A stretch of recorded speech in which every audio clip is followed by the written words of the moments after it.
Okay, last on the list, but by no means the least important, is the Do Not Disturb button. So if we hit this button and go into Do Not Disturb, there's a quick turn on off feature here. We wanted an on off button for this, and your homeowner has this kind of screen as well, because we figured that perhaps sometimes people just want to quickly just hit Do Not Disturb. I don't want to be bothered today. I don't want any calls. So you can see from this screen there's a quick on off button on here as well, and we wanted the homeowner to have that on their app because we figured that sometimes people might want to just quickly turn off or turn on Do Not Disturb. If they don't want to have any calls or disturbance, they can activate that feature at a simple button press and turn it off again whenever they're good to go.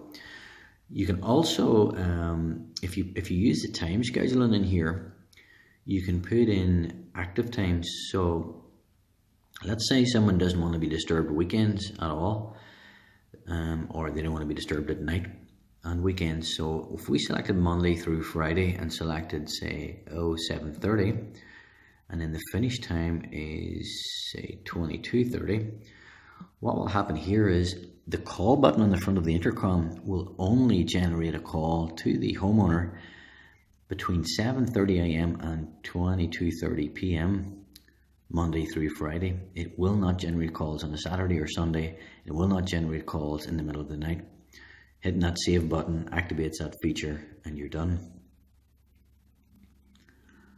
The out of hours button then is very closely related to that and can be used as an additional feature. So possibly for commercial premises where you have the intercom call an office phone number during the daytime, but maybe a security guard at night, you can punch in a cell phone number here. So out of hours, it'll call this number instead. And actually, what will happen here is on the previous screen here, this Do Not Disturb screen, the days and the times that we set in here, the intercom within those times will call the standard first. Remember the first 4 prefix phone numbers we entered? It'll call those in sequence as expected.